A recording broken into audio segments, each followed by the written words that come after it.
The Library of Morley, Chapter 1. Rosemary and Hannah.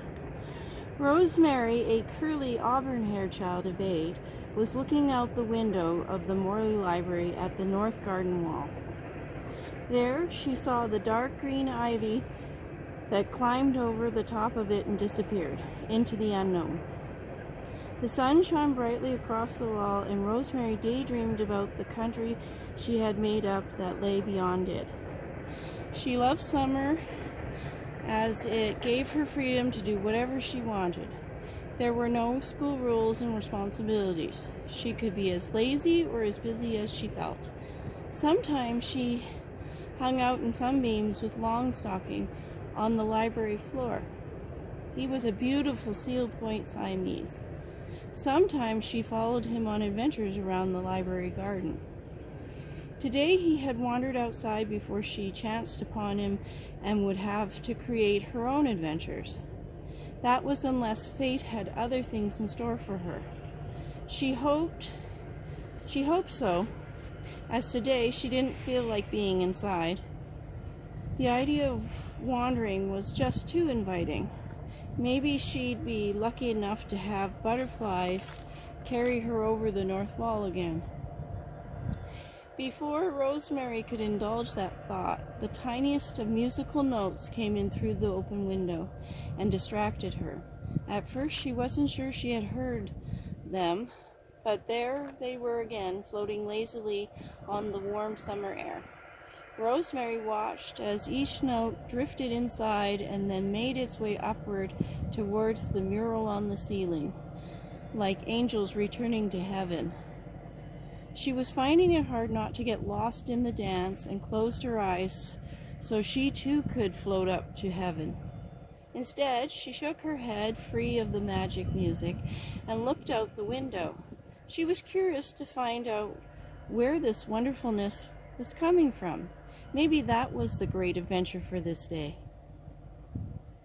Rosemary leaned out the window and followed the notes to their source beneath the old apple tree. Hidden in the daisies growing beneath it was a little girl about the same age as she was. The little girl had managed to position herself laying upon her back without crushing a single flower or leaf. Rosemary marveled at that. She was not so dainty. Her mother had often remarked at how much she stomped around the house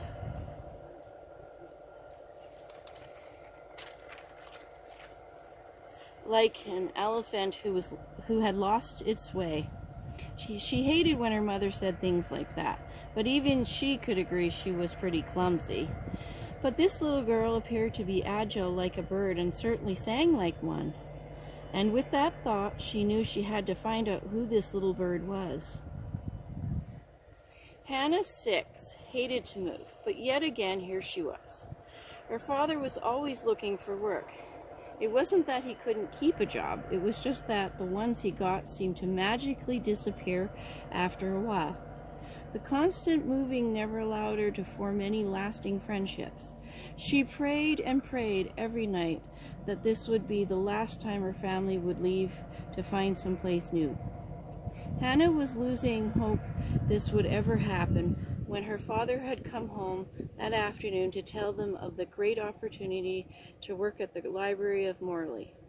It would be a permanent position, as the previous gardener had gotten too old to keep up with the many duties of the library grounds and had retired with his wife to their eldest daughter's home far away. If things worked out well, they would never have to move again. The wage was extremely generous, and they would never live so poorly again. Everyone immediately became excited, but Hannah was skeptical. She dared not hope again, but they moved despite her doubts. She was a good girl, so she never shared her thoughts with anyone and often did as she was told. This was even though she hated doing so. But Hannah felt all her misgivings drift away when they had walked through the open gates of the Library of Morley. The gardener's cottage was behind the library by the north wall. The entrance to the library grounds stood facing south, into Morley, with most of the gardens on that side spreading out east and west. Beyond the north wall was a sprawling forest of tall pines. Hannah had heard rumors that no one went into that forest anymore, as it was too thick to even single tree log very far. Adults were always abandoning things like that didn't seem to be profitable. Hannah lost interest in the forest the moment she saw the first flowers blooming on each side of the long entrance. It was like all the colors of the rainbow had exploded here. Breathtaking was appropriate, as she seemed to have quit breathing. Lost in the beauty of it all, everything was forgotten until she entered the room she would share with her 3 older sisters. It was the largest room they had ever shared.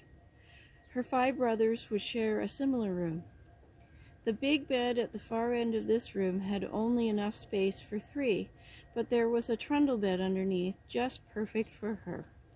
She never needed much room, as Hannah had never been very big. She had been born a tiny baby, and no one expected her to survive her first month. But each day she had proven her strength and resilience. Her fragile profile hid much about who she actually was.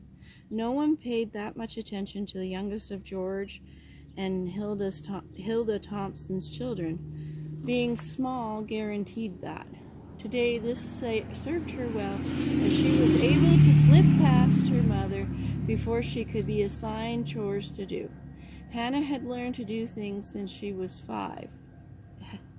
Hannah had learned to do this since she was 5. Sometimes 2 of her older sisters teased her cruelly for getting away with things they couldn't. Elsbeth, the oldest of the 3 older sisters, often protected her, as she did all her siblings. But soon Elsbeth was leaving, as she would be getting married. So Hannah was pleased she had escaped so easily, even more pleased when she had found the daisy patch under the old apple tree. It turned out it was a good place to hide from everyone. The flowers grew tall towards the morning sun. They had to, in order to catch its fleeting rays from beneath the branches of the apple tree. Those same branches were showing signs of tiny fruit. Hannah crawled in amongst the daisies to lay upon her back and gaze upward into the leaves. The sun danced through the branches like fairies and played upon the happy faces of the daisies.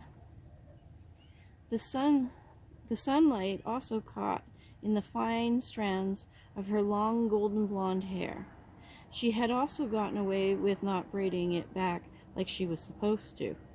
It lay about her head like soft golden tendrils winding their way through the leaves and stems of the daisies. As she looked up, she spotted a cat staring down at her with the deepest green eyes she had ever seen. Hannah had seen Siamese cats before, but never ones with green eyes. Most had blue. The dark brown cat dangled its black paws over the branch's edge, and she thought it looked like an angel. The magical nature of those green eyes relaxed her thoughts and made her want to sing. Closing her eyes, she lazily made up a song and let it slip from between her lips. Hannah got so lost in her song, she never noticed Rosemary hanging dangerously out the window with the musical notes floating above her auburn curls, like butterflies looking to carry her away. Good, thought Longstocking, very good indeed. He closed his green eyes and went back to sleep with a smile upon his face.